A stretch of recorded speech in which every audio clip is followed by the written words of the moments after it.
Classes 93 DK classes 93 में आपका स्वागत है। और आज हम कोडिंग डिकोडिंग का एक नया फॉर्मेट पढ़ रहे हैं, एक नया फॉर्म पढ़ रहे हैं जिसको बोलते हैं इलॉजिकल क्वेश्चंस या illogical form of coding decoding. इससे पहले हम करीब करीब 2 क्लासेस और बहुत सारे क्वेश्चन डिस्कस कर चुके हैं जिसमें आप लोगों ने बहुत सारी चीजें सीखी होंगी। ठीक है, अब देखिए प्यारे बच्चों, अगर हम बात करें कि इलॉजिकल फॉर्म ऑफ रीजनिंग में, तो इसमें ना तो एडिशन चलेगा आपको कि क्या प्लस कर दें क्या प्लस माइनस कर दें, कुछ भी पैटर्न इसमें हो सकता है। फिर अभी हम कुछ क्वेश्चन आप लोगों को कराएंगे और कुछ क्वेश्चन कराने के बाद आप लोगों को प्यारे बच्चों ये बताएंगे कि इन क्वेश्चंस को अटेम्प्ट कैसे करना है। जैसे पहला क्वेश्चन देखिए बोर्ड पे है, तो इसमें लिखा है, ठीक है, अगर हम इनके नंबर भी लिख लें तो ये लिखा है 20, ये लिखा है, ठीक है, 1, 5, 20, 19, 5, 23, ठीक है, 8, 20, 18, 15, 14। अब इधर पे क्या आएगा ये हमको पता करना है। आप अगर सोचें कि हम इसमें देखें कि क्या एडिशन हो रहा है, तो भाई 20 में से पहले एक घटा, फिर पता नहीं ऐसा क्या हुआ, किसी एक आ गया, फिर 5 आ गया, फिर 20 में से एक घटा, चलो ये अच्छी बात है कि 2 में एक घट रहा है, ठीक है। तो हम अगर इसका भी यूज करें, फिर यहाँ पे 5 आ गया, यहाँ पे 23 आ गया, मतलब अगर हम चाहे भी तो क्या ये चीज यहाँ बन रही है 20 में 8 से फिर 20 बन गया? नहीं, ऐसा तो कुछ नहीं फंस रहा। तो इन नंबर्स को, इन अल्फा वेट्स को आपको बड़े अच्छे से क्लियरली देखना है। जब आप देखेंगे प्यारे बच्चों तो आपको समझ में आएगा कि क्या ये, अच्छा समझना है इनको, ये है कभी कभी ये दिशाओं के नाम हो सकते हैं, कभी ये डेज हो सकते हैं, कभी मंथ के नेम हो सकते हैं, कुछ भी हो सकता है। तो आपको हर चीज के लिए तैयार रहना। अब देखिए, अगर मैं आप लोगों को बोलूं, ठीक है, कि आप इसको इधर से पढ़ना स्टार्ट करो, तो ये क्या लिखा है, EAST, ईस्ट मतलब पूर्व, ईस्ट मतलब पूर्व। तो फिर हम इधर से जब देखते हैं तो ये क्या हो गया, वेस्ट यानी कि पश्चिम, तो पूर्व पश्चिम, ठीक है। फिर NORTH, नॉर्थ यानी उत्तर, तो आंसर क्या होगा, साउथ, SOUTH, लेकिन साउथ का रिवर्स तो SOUTH, ठीक है। ये जहां भी आपको दिख जाए SU नहीं, ये ऑप्शन नहीं होगा, फिर ये भी नहीं होगा, ये भी नहीं होगा, तो बचा हुआ ऑप्शन डी क्या हो जाएगा, एकदम करेक्ट। आई होप ये आपको कॉन्सेप्ट समझ में आया होगा। तो इसमें नंबर लिखने से बहुत ज़्यादा फायदा हमको होता नहीं, इसलिए हम इसमें नंबर ना लिख के प्यारे बच्चों क्या करने की कोशिश करेंगे, तो नंबरों को ना लिख के हम इसमें जो है कोशिश ये करेंगे कि हम डाटा को पहचाने और पहचानने के हिसाब से फिर हम परफॉर्म करें। चलिए अगला क्वेश्चन लेते हैं बच्चों। तो देखिए इस क्वेश्चन में फिर से हमको समझने की कोशिश करना है। अब अगर हम देखें तो लिखा है EALT या TLAE, ऐसी स्पेलिंग तो हमने कहीं पढ़ी नहीं ना, तो हम YEAR भी नहीं लिखा, ये DCLO भी नहीं लिखा।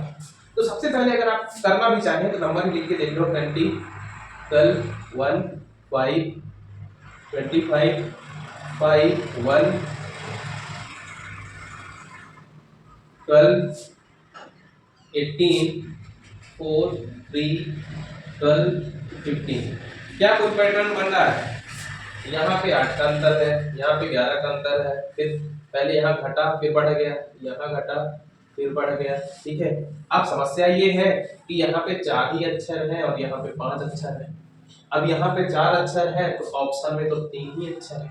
इससे समझ में आ जाएगा, अगर आपने इतना कर लिया तो इससे आपको समझ में आ जाएगा कि क्वेश्चन वो नहीं है ये जो पुराना हमने कोडिंग डिकोडिंग पढ़ रखा है, इसमें समथिंग न्यू है कुछ।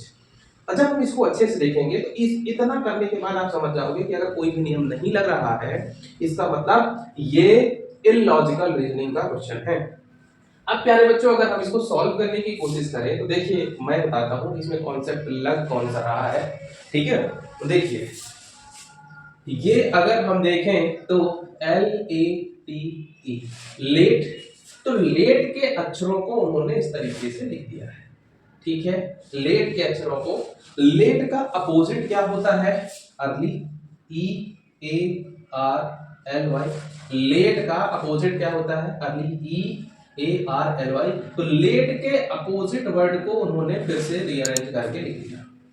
अब हम इससे क्या करेंगे, कोई ना कोई मीनिंग बनाने की कोशिश करेंगे। तो इससे जब हम मीनिंग बनाते हैं तो हमारा बनता है COLD।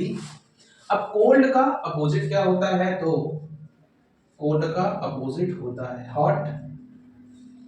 अब हॉट्स के लिए तो हॉट तो लिखा नहीं होगा, तो जिस भी ऑप्शन में आपको HOT मिल जाए, क्रम कुछ भी हो वही सही है। इसमें O नहीं है, ये गलत है। इसमें भी O नहीं, ये गलत है, ये गलत है। HOT बस। Option number B is totally correct. Option number B is totally correct. ठीक है, अब बच्चों हम तीसरा क्वेश्चन लेते हैं। ठीक है, तीसरा क्वेश्चन लेते हैं।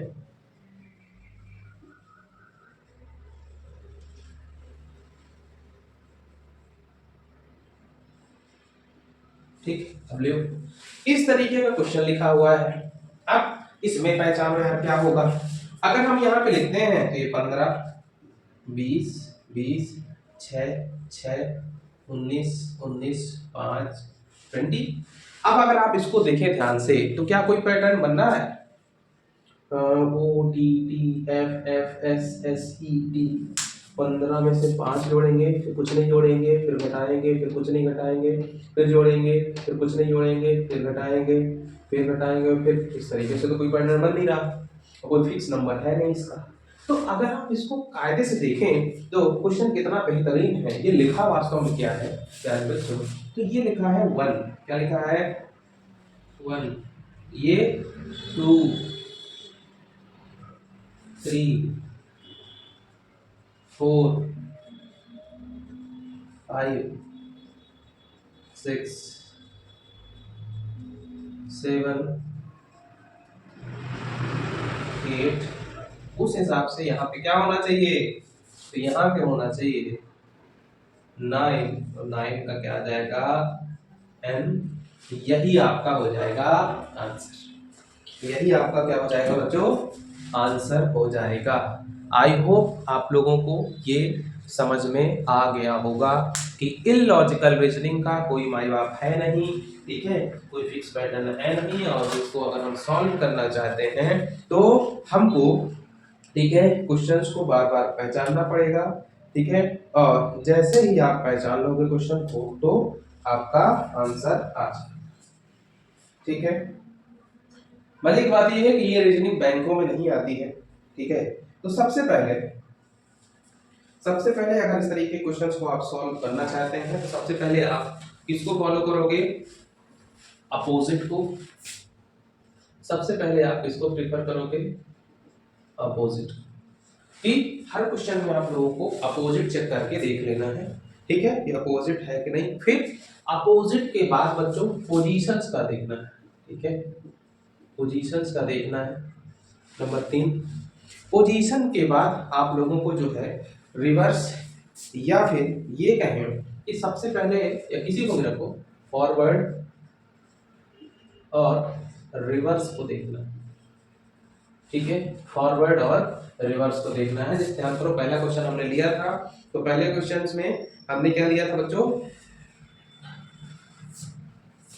अपोजिट देखा था, पोजीशन, और लास्ट में अगर कोई पैटर्न नहीं बनेगा तो क्रॉस।